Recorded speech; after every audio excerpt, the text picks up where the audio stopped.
Hello, my bookish besties. Welcome back to our channel.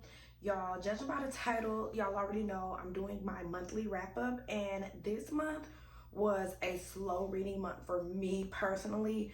I know some people read 20 books a month, some people read 1 book a month, some people read 12 books a month. I stay between the 8 and 9 books, but I literally only read 5 books this month, which is crazy. If this is your first video from me, then you don't know, but my month of June was absolutely crazy, especially at work. I recently did get a promotion at work, and it put me in a different position, and I have been training and doing a lot of things that I wasn't doing before. I had a lot more downtime at work. I was able to read more at work, and it's just been absolutely crazy. But I wasn't disappointed with the reads that I read this month, and I wasn't disappointed with 5 books. Like I said, I'm not a slow reader. I'm like a middle pace reader, but I'm not in a rush to read. I want to enjoy all my books. So if I only get to 3 books a month or whatever, it doesn't matter as long as I'm taking my time and just reading. So with all that being said, this is going to be a shorter video than it typically is, but let's just jump right into it. So the very first book that I read this month was Home is Where the Bodies Are by Geneva Rose. I read this for my book club. If this is your first video as well, I do have a book club over on Fable. It is free, and we read a different thriller every single month. So for the month of June, we read Home is Where the Bodies Are, and I have a lot of thoughts about this book. This book was one of my most anticipated reads, just from the cover, because if you have watched me for a while, then you do know that Geneva Rose is a hit or miss author for me. She is not an auto-buy author, and I don't know if I'll be eager to read another book. I have spoken about this in previous vlogs where I discussed that I did not enjoy You Shouldn't Have Come Here, but I did enjoy The Perfect Marriage, and then this one fell in the middle of those. So again, I'm not swaying anyway. She's a hit or miss. So basically,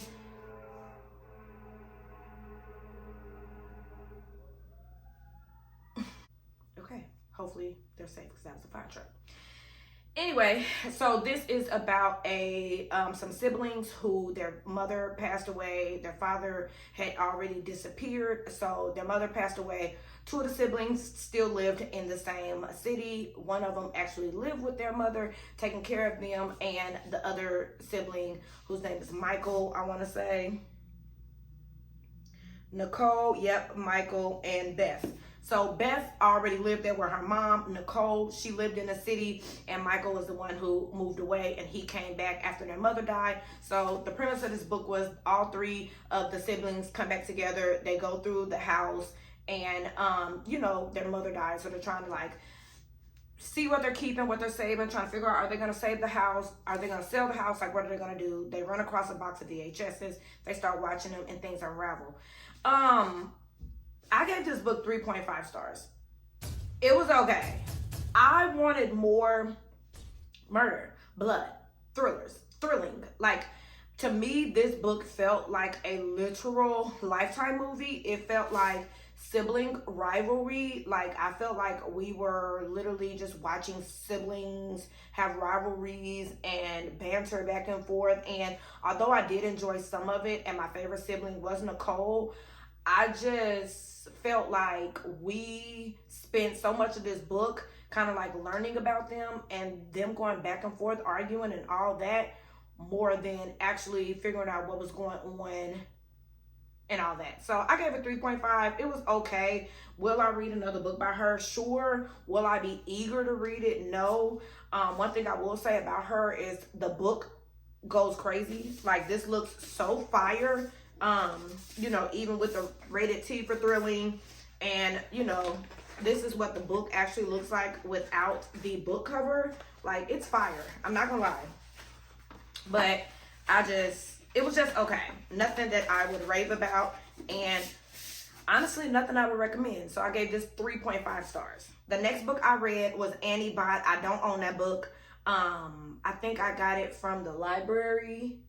No, I read it on my Kindle. So Annie Bot, I read on my Kindle, and I enjoyed that book. That book is about a man who basically purchased and created this robot. Her name was Annie. Well, he named her Annie, and He created her for the purpose just to cook, clean, and please him sexually. This book was crazy. It was literally like a book I've never read before. It is by Sierra Greer, and I enjoyed this book so much.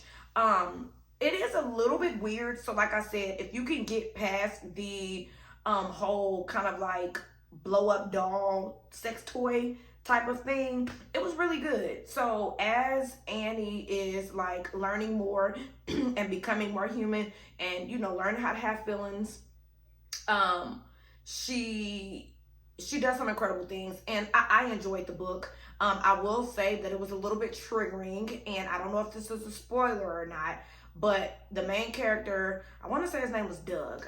I'll put it on the screen. He made Annie look exactly like his ex-girlfriend, who was a black voluptuous woman.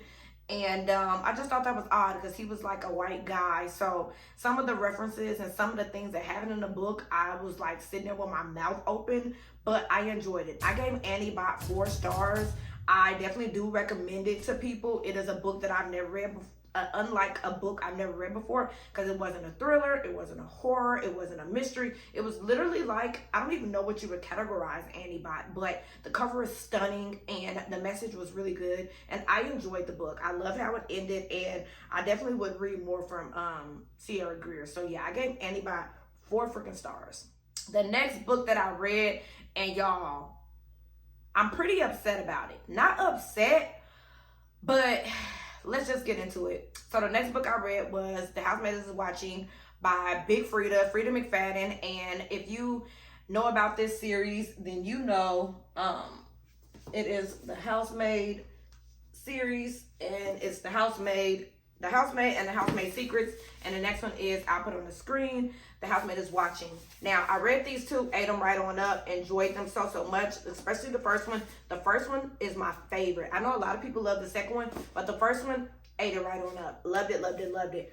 But y'all, it was something missing from The Housemaid is Watching. Like, it still had, I guess, like a shock factor. We know how Big Frida writes, and I guess it was good to conclude, like, the story. Like, it had to have an ending. I guess if it was too thrilling or too shocking, we would have wanted more, and this is the last book. But y'all, it was just okay. So basically, The Housemaid is Watching is still about Millie and Enzo. It's been like 11 years. They now have 2 kids, so we are watching them navigate, like, in this new neighborhood and this new house they bought. So it was a good story, good premise, and I enjoyed it. It just was like, you know, when you're reading something and you be like, oh, that's it. It was one of those. So The Housemaid is Watching by Big Frida.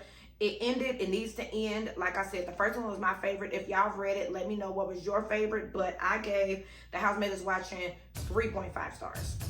Very mid. It was okay.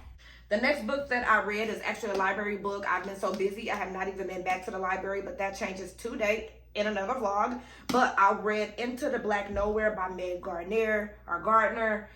I read this with my friend Kim. If you've been watching my vlogs, you already know I ate it right on up. I love Meg Gardner. I love this book.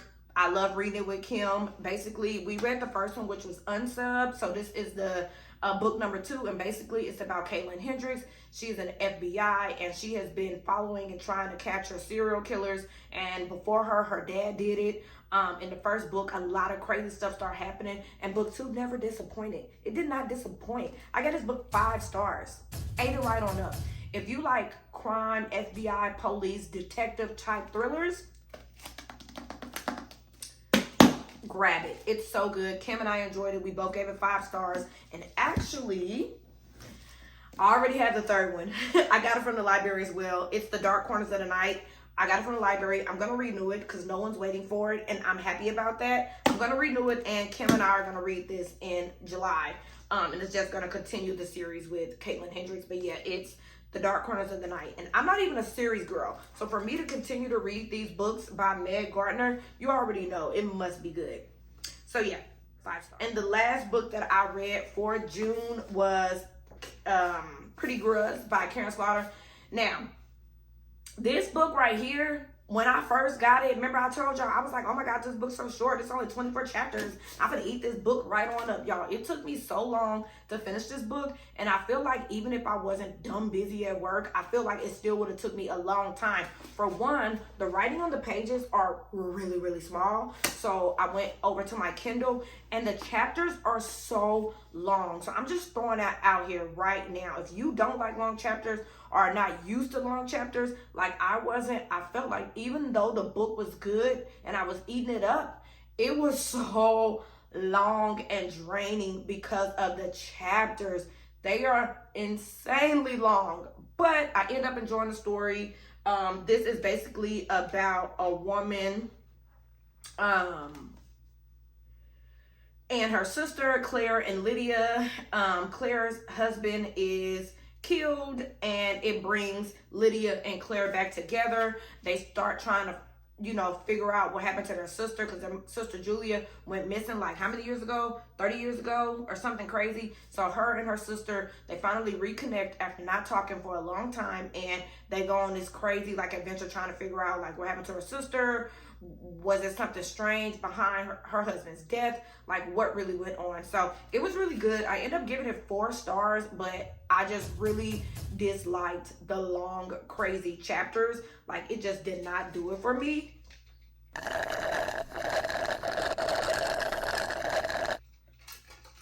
But really good book overall.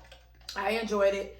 I ate it up, but just know I ordered it online, so I wasn't able to see how tiny the writing was, but I also don't like tiny print. I like a medium to large print. So that was the last book that I read in June. I'm really looking forward to reading in July. The first book that I will be reading in July is Leather and Lark by Brienne Weaver. I am still reading Middle of the Night by Riley Sager. I did not finish it, so that'll carry over to July, which I hate doing, but that's okay. So I'm currently reading Middle of the Night by Riley Sager, and then I'll be starting Leather and Lark with my book club. We'll be reading this one for July. So I'm very excited about it, and I can't wait to get into it. I also already have the audiobook on Libby. It came back to me today. So with that being said, y'all let me know, have y'all read any of these books? What is your slowest reading month? Because so far this year, June was not that girl. So y'all let me know what you've read, and I'll be back in next month right here to do this all over again. Thank y'all for watching, and I'll see y'all in my next video.